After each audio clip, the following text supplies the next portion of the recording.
En el año de 1974 se hizo la última restauración a un cuadro inquietante, de un gran genio, siempre puesto en tela de juicio, Francisco de Goya. Francisco de Goya había perdido prácticamente toda la capacidad de audición. Estamos hablando aproximadamente de 1792. Dicen que esa sordera le había aproximado mucho más al mundo de las sombras. Era un ser distinto y genial. Francisco de Goya, en el mes de noviembre, hay quien dice que el Día de Difuntos, no se puede corroborar con exactitud, traspasa la cancela de hierro de un lugar singular, de un lugar que se le quedará tan impregnado en la mente que acabará consagrando esa obra a una escena que le marcó, y nos marca ahora asomándonos ese cuadro a nosotros. Dos hombres desnudos pelean. Están en una especie de celda, de cárcel sombría. Las rendijas de la luz entran por la parte derecha. Hay un individuo con risa bobalicona, en cuclillas, en un lateral. Otro porta un gorro. Hay quien hace posturas obscenas. Algunos, en el fondo, en las tinieblas del cuadro, están peleándose en una especie de batiburrillo de manos y pies. Y aunque Goya no puede escuchar, ni nosotros oír un cuadro, parece que un tremendo lamento sale de esa obra. No sabía, quizá Francisco de Goya, el gran genio, que la palabra manicomio venía del griego manía, locura, y comio referente al lugar. Es curioso porque ese corral de locos, tal y como lo llamó, sigue siendo el ejemplo pictórico que todavía hoy, en los pocos libros de divulgación que tratan estos asuntos, sigue siendo emblema, referencia, enseña. Han pasado un par de siglos. No es ninguna fotografía. Goya simplemente observó algunas escenas en aquel manicomio, en aquel hospital para enfermedades de la mente de la ciudad de Zaragoza, y se dejó llevar. Hay quien dice que después de aquel cuadro jamás volvió a ser el mismo. Y es que estos lugares, ya en tiempo de Goya, podíamos debatir si todavía hoy tienen una extraña fama, es normal. ¿Cuándo surgió el primer manicomio, el primer psiquiátrico? ¿Al mismo tiempo que la ciencia avanzaba en estas tesituras de la mente humana y sus sombras? ¿Por qué ese temor de mucha gente a nivel popular al lugar donde se apiñan los que tienen fenómenos distintos en su mente? ¿Qué pasaba en la antigüedad? Esta noche vamos a descubrir historias realmente dramáticas, porque hasta hace bien poco no se humaniza al loco, vamos a llamarlo así. Con esa escena, Corral de Locos, os invitamos a un viaje duro, profundo, al epicentro del cerebro, sociológico. Vamos a abrir esas cancelas, vamos a visitar lugares de tiempos remotos también. ¿Qué hacía la gente? ¿Qué hacía el poder? ¿Qué hacía el gobierno, el reino? Cuando alguien se comportaba como esos dos hombres desnudos peleando, como ese acuclillado en las sombras, como ese batiburrillo de piernas y brazos, con esos alaridos que de repente proferían personas que quizá un tiempo antes hablaban normal como las demás y en su mente, como si fuera una radio, empezaba a desintonizarse en los diales. No queremos hablar de qué es la locura, la enfermedad o la psiquiatría. No somos nosotros científicos para hacerlo, pero sí nos interesa la historia de estos lugares siempre apartados. Incluso, pero eso será mucho más adelante en la noche, hasta emitiremos algunas grabaciones de sonidos, vamos a decirlo así, extraños, quizá ligados a la vieja historia y mito de estos enclaves. Manicomio. Esa palabra todavía resuena con fuerza. Nadie quiere escucharla, ¿verdad? Pues esta noche abrimos las puertas. Comenzamos la investigación. ¡Ya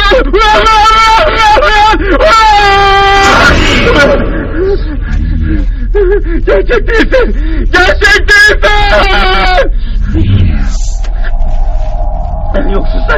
Yoksun! Çekil buradan! İçeri giremeyeceksin! 1:15. Bienvenidos esta noche y mucho más, evidentemente. Nada tan impactante a veces como la voz humana de alguien que es un poco distinto, ¿verdad? Alguien en Málaga hace muchos años me dijo una frase que a mí se me quedó muy impregnada, y no era ningún científico. Dice: todos tenemos sintonizados un dial.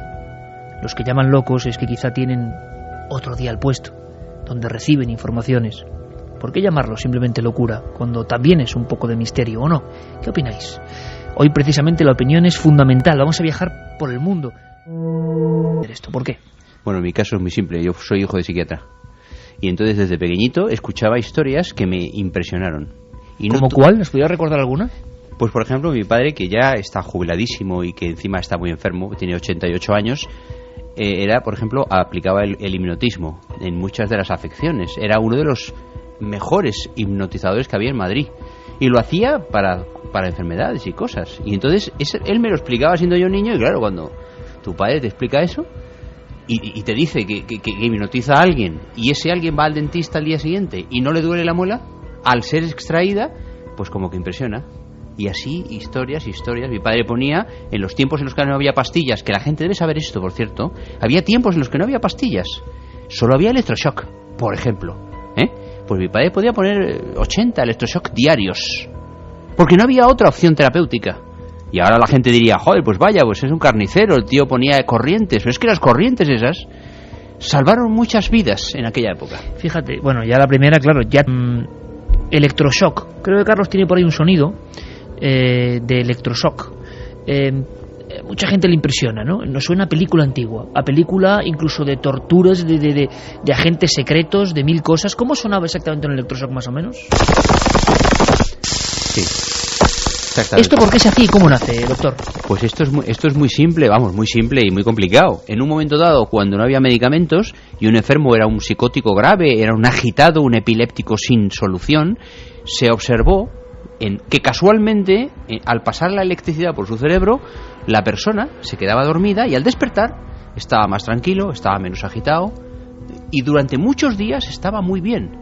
Y entonces de ahí, Cerletti y Vini, que fueron dos italianos que son los que pusieron esto en marcha, y Merenciano Prieto en España en los años 30 y tantos, pues lo propusieron como una medida terapéutica y se hacía todo. Qué curioso, doctor, mucha gente estará pensando cuántas cosas no sabemos, desde luego. Yo tengo que decirlo, y tú lo sabes con admiración, que es una de las personas más eruditas que yo conozco. No hay más que ver ahora en el libro que vamos a sortear el currículum del doctor Cabrera, que eso sí que asusta, que lo descubran. Pero toda una vida de investigación. Hace poco hablábamos, tú y yo, ¿no? Al final es el interés por las cosas, el interés, pero es apabullante el currículum que tú tienes.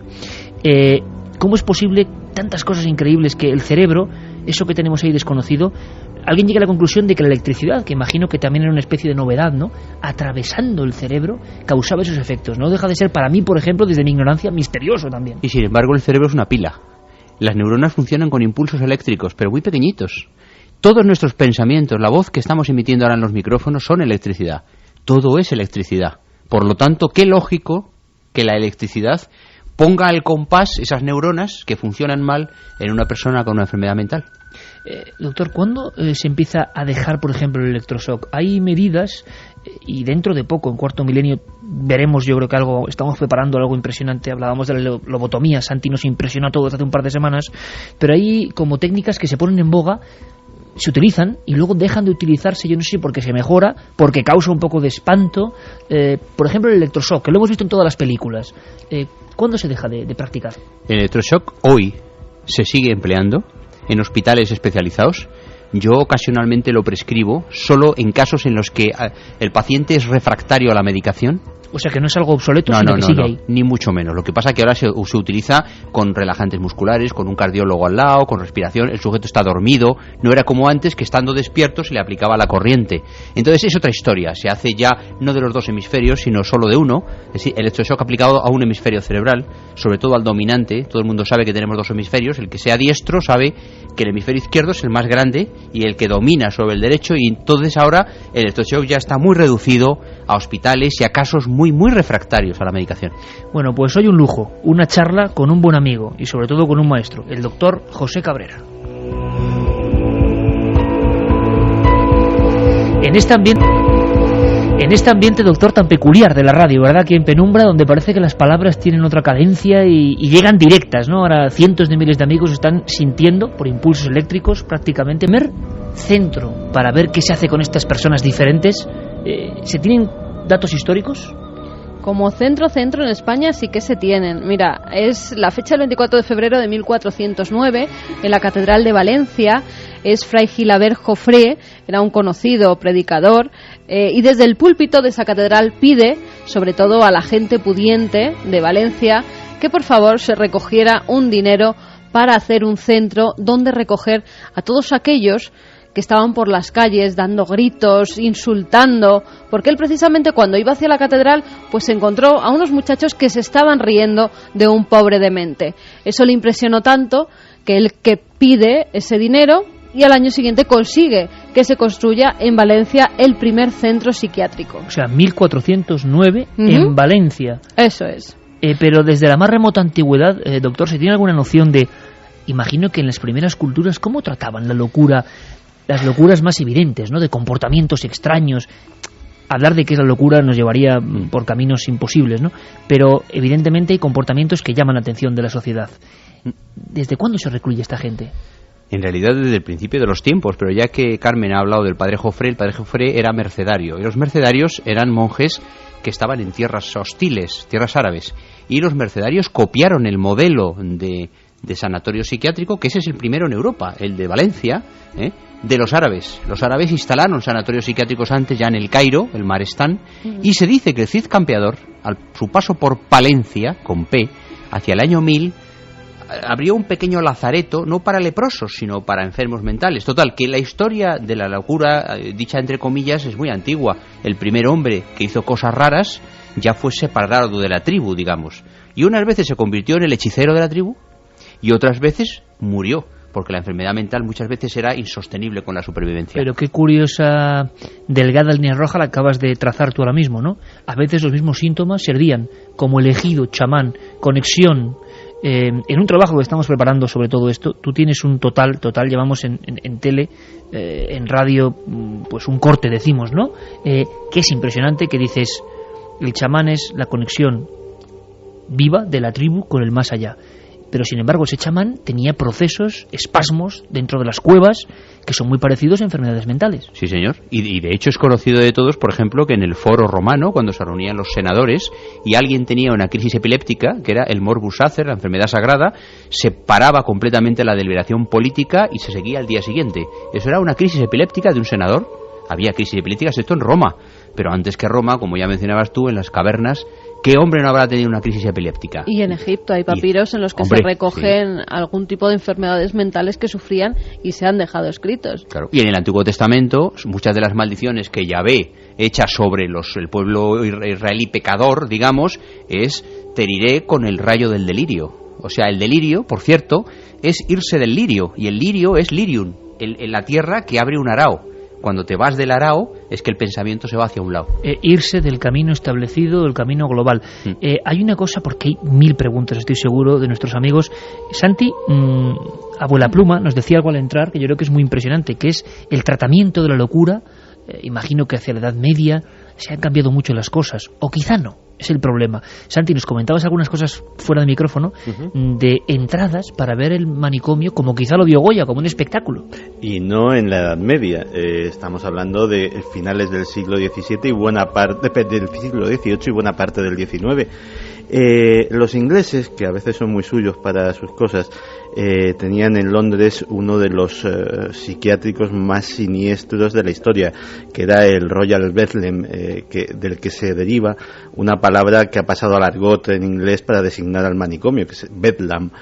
El Royal Bethlehem era un sitio en el que efectivamente, como muy bien decía el doctor, a falta de tratamientos, pues se llevaban a cabo prácticas que a día de hoy pues nos pueden parecer espantosas, y algunas realmente incluso crueles, y que desde luego sentido terapéutico no podían tener ninguno, porque allí, por ejemplo, se cobraba entrada para los que quisieran ir a ver a los locos, y bueno, aquello era como el zoológico, tanto es así, incluso peor que el zoológico, tanto es así porque había un suplemento, como el que se compra una almohadilla en los toros. Entonces, si pagabas el suplemento te daban un palo, y con el palo podías pinchar o golpear a los dementes a través de las rejas, y era un entretenimiento pues de la buena sociedad de la época, ¿no?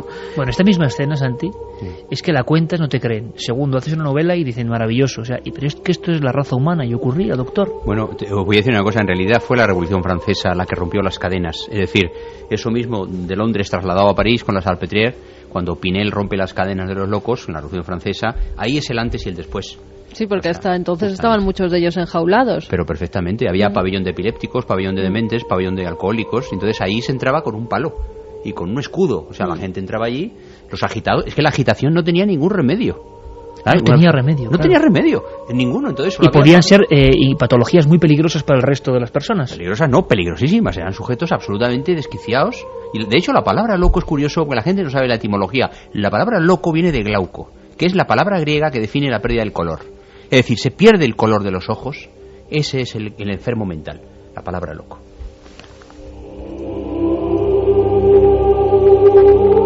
Sé que mucha gente, a través sobre todo de la televisión, y cuando le atracamos, ¿no?, para que nos dé algunos totales para la radio, siempre aprendemos, yo creo que en una circunstancia de tiempo, como con muy poca gente, ¿no? Cantidad de conocimientos por minuto empleado. Esta escena del hombre con el escudo y el palo entrando en un lugar. Has mencionado un sitio, la Salpêtrière. Carmen, tú me decías que tenía una fama tremenda, ¿no? Que fue un epicentro, y ahora, doctora, a ver si nos puedes comentar esa rotura de las cadenas.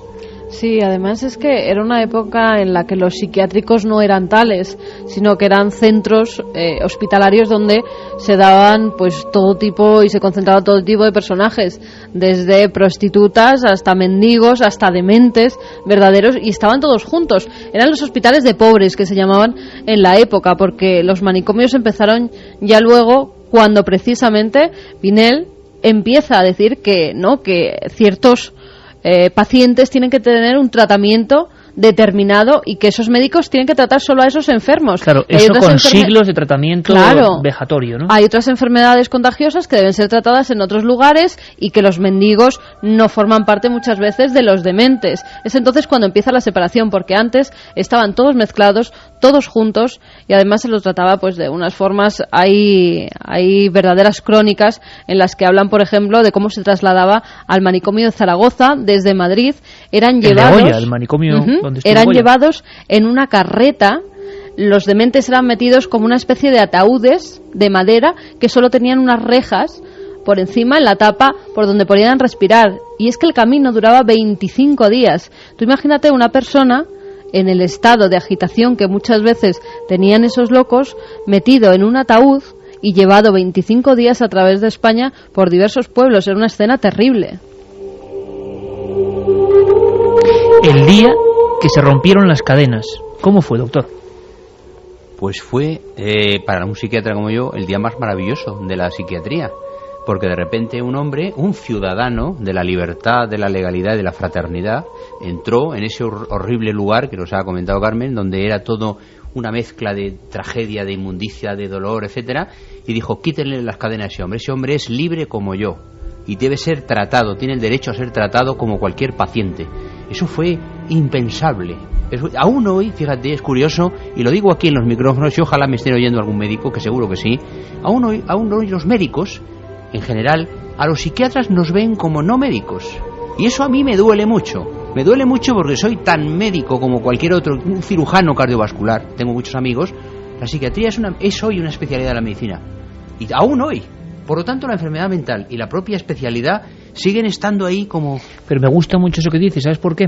Porque yo creo que como en todo está el materialismo puro y duro, el trabajar con la materia concreta, y tú en el fondo trabajas con la materia etérea más misteriosa, el pensamiento, ¿no? También, claro, muchas veces. Aquí no hay una radiografía en la cabeza. Claro, y entonces, ¿cómo se maneja eso? ¿Muchos les da miedo? Claro, pero por sus propias angustias. Es decir, hace poco en una cena me decía una compañera que era médico, me decía: es que yo tengo miedo a desnudarme delante de un psiquiatra. Sin embargo, me desnudo delante de mi cirujano. Porque es más fácil desnudarse físicamente que decir, por ejemplo, que tienes angustia, que duermes mal, que no quieres ya...